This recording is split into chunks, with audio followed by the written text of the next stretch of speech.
Pagoo, Chapter 4, At the Ringside. Pagurus was worried.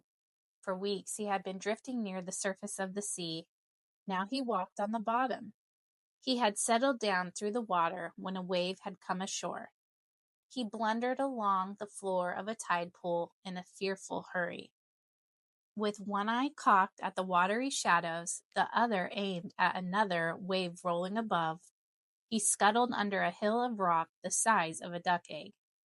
Somewhere nearby, waves were pounding the rocky coast. It was not the coast that worried Pagoo. He had long forgotten his horrible bout with the tide, the surf, and the shore.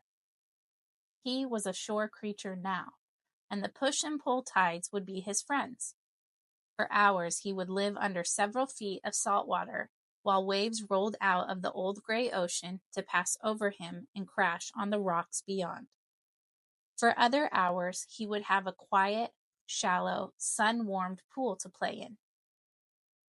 Yet it was not the changing 6-hour shifts, nor the shallow tidal rhythm that bothered him. Pagoo was simply nervous about his rubbery rear, so helpless and exposed. He backed farther under the stone to hide himself. As Pagoo pressed back, a sea worm wriggled under his corkscrew tail. Pagoo's jump was automatic, almost as high as a hot cake is thick. Old Pal was yelling, "Find another hiding place." So Pagoo, just a dark little dot with legs all spraddled, dashed out from under the stone. As he scurried, his toes touched sand and he heard, "Dig in." So he squirmed backward, leaving only his eyes and feelers sticking out. Pagoo was breathing heavily. A current of water swished over his gills under his armor, giving him new breath. Oxygen filtered out of the water like an unseen fog, passed through his gills, and soaked into his blood. Pagoo always would need oxygen. There were hermit cousins he never had met who could take oxygen from the air itself, and so could live on the dry beach or in water. Either way, Pagoo could too, for a short time. But unless his stranded pool grew stale and much too salty, he would prefer taking his oxygen from sparkling, churning seawater. Between his two long feelers, other feathery feelers were clawing and whipping the water, setting food flecks to jigging before his eyes. Pagoo was again reminded that he lived in a kettle of excellent soup, which sometimes thickened into a regular stew. He was still small enough to enjoy the soup, and he raked tiny particles into his mouth. There were diadem and algae vegetables, as always, and animals too small for you to see.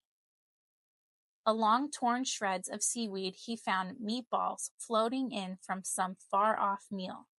Pagoo was eating well. But still he was feeding as he had fed when he was a baby at the surface. Now that he was a hermit crab youngster on the sea bottom, wasn't there some new way of eating? He heaved himself up and plopped his new claws on the sand. Were these things good only to fold down and flop under his body when he walked? These two new gadgets could open and shut. They could pinch. He stared at them, hearing, "Try 'em, son. They're mighty handy tools." And all of a sudden, Pagoo was busy as a sailor who had just learned how to handle chopsticks.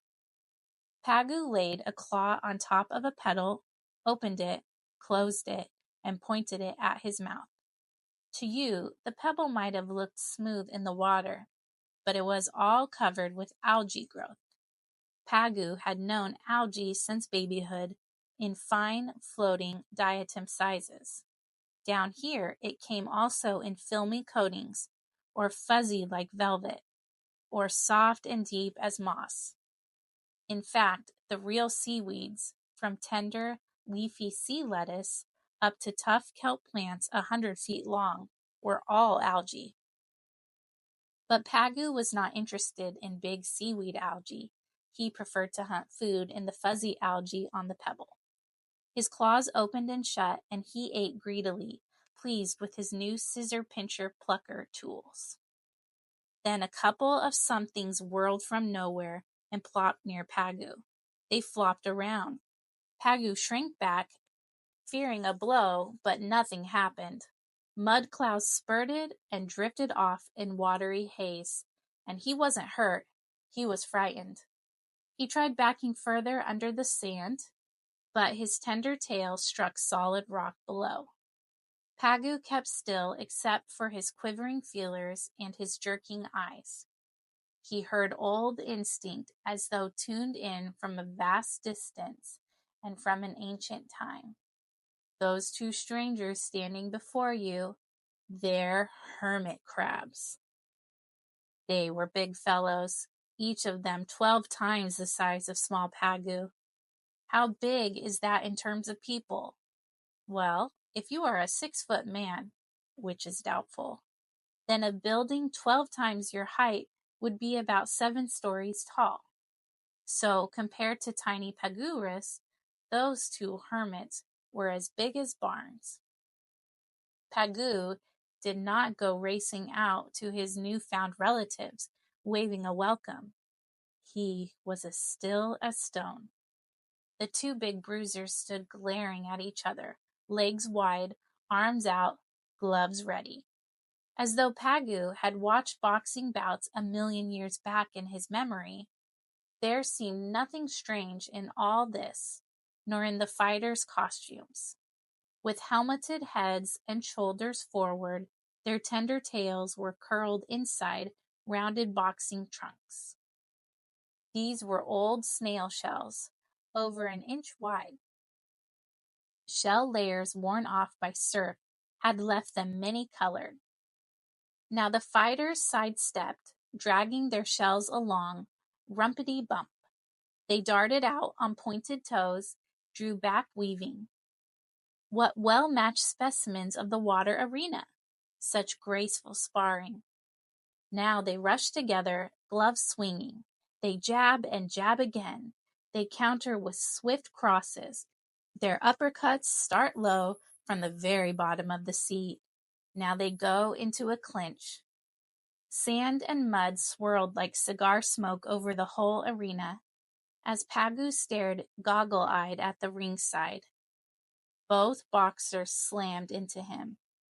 Their heavy shells rolled over him, banged his feelers and claws, and hammered his tender body hidden under the sand.